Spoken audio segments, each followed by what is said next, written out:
আবু নুয়াইম রহমতুল্লাহি আলাইহ আদি ইবনু হাতিম রাদিয়াল্লাহু তাআলা আনহু থেকে বর্ণিত। তিনি বলেন, আমি নবী সাল্লাল্লাহু আলাইহি ওয়াসাল্লামকে তীরের ফলকের আঘাতের দ্বারা লব্ধ শিকার সম্পর্কে জিজ্ঞাসা করলাম। উত্তরে নবী সাল্লাল্লাহু আলাইহি ওয়াসাল্লাম বললেন, তীরের ধারালো অংশের দ্বারা সেটি নিহত হয়েছে সেটি খাও। আর ফলকের বাটের আঘাতে যেটি নিহত হয়েছে সেটি অকি, অর্থাৎ থেতলিয়ে যাওয়া মৃতের অন্তর্ভুক্ত। আমি তাকে কুকুরের দ্বারা লব্ধ শিকার সম্পর্কেও জিজ্ঞাসা করলাম। উত্তরে তিনি বললেন, যে শিকারকে কুকুর তোমার জন্য ধরে রাখে সেটি খাও, কেননা কুকুরের ঘায়েল করা জবার হুকুম রাখে।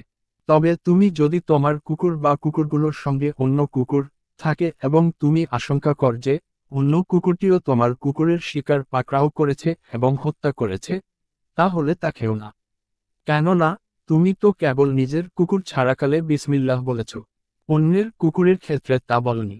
ইউসুফ ইবনু রাশেদ রহমতুল্লাহি আলাইহ আব্দুল্লাহ ইবনু মুগাফফাল রাদিয়াল্লাহু তাআলা আনহু থেকে বর্ণিত যে তিনি এক ব্যক্তিকে দেখলেন সে ছোট ছোট পাথর নিক্ষেপ করছে। তখন তিনি তাকে বললেন, পাথর নিক্ষেপ করো না, কেননা রাসূলুল্লাহ সাল্লাল্লাহু আলাইহি ওয়াসাল্লাম পাথর করতে নিষেধ করেছেন, অথবা রাবী বলেছেন পাথর ছোড়াকে তিনি অপছন্দ করতেন এবং নবী সাল্লাল্লাহু আলাইহি ওয়াসাল্লাম বলেতেন, এর দ্বারা কোন প্রাণী শিকার করা হয় না এবং কোন কাজকেও ঘায়েল করা হয় না, তবে এটি কারো দাঁত ভেঙে ফেলতে পারে এবং চোখ উপরে দিতে পারে। তারপর তিনি আবার তাকে পাথর ছুঁড়তে দেখলেন। তখন তিনি বললেন, আমি তোমাকে রাসূলুল্লাহ সাল্লাল্লাহু আলাইহি ওয়াসাল্লাম এর হাদিস বর্ণনা করেছিলাম যে তিনি পাথর নিক্ষেপ করতে নিষেধ করেছেন অথবা তিনি তা অপছন্দ করেছেন, অথচ তুমি পাথর নিক্ষেপ করছো।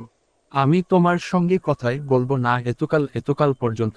মুসা ইবনু ইসমাইল রহমতুল্লাহি আলাইহ ইবনু উমর রাদিয়াল্লাহু তাআলা আনহু নবী সাল্লাল্লাহু আলাইহি ওয়াসাল্লাম কে বলতে শুনেছেন, তিনি বলতেন, যে ব্যক্তি এমন কুকুর পালন করে যেটি পশু রক্ষার জন্য নয় কিংবা শিকারের জন্য নয়, তার আমল থেকে প্রত্যহ 2 কিরাত পরিমাণ হ্রাস পাবে।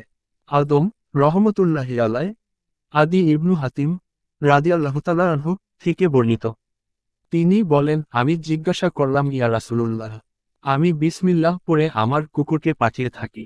নবী সাল্লাল্লাহু আলাইহি ওয়াসাল্লাম বললেন, তুমি যদি বিসমিল্লাহ পড়ে তোমার কুকুরটিকে পাঠিয়ে থাক, এরপর সে শিকার ধরে মেরে ফেলে এবং কিছুটা খেয়ে ফেলে, তাহলে তুমি খেও না, কেননা সে তো নিজের জন্যই তা ধরেছে। আমি বললাম, আমি আমার কুকুরটিরে পাঠালাম, পরে তার সঙ্গে অন্য কুকুরও দেখতে পেলাম, আমি ঠিক জানি না উত্তরে কে শিকার ধরেছে। নবী সাল্লাল্লাহু আলাইহি ওয়াসাল্লাম বললেন, তুমি তা খেও না, কেননা তুমি তো তোমার কুকুরের উপরই বিসমিল্লাহ পড়েছ, অন্যটির উপর পড়নি। আমি তাকে তীরের শিকার সম্পর্কে জিজ্ঞাসা করলাম।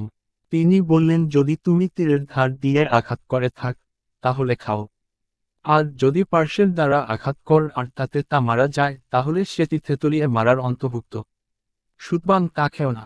মুসা ইদ্দাদ রহমতুল্লাহি আলাইহ আনাস ইবনু মালিক রাদিয়াল্লাহু তাআলা আনহু থেকে বর্ণিত।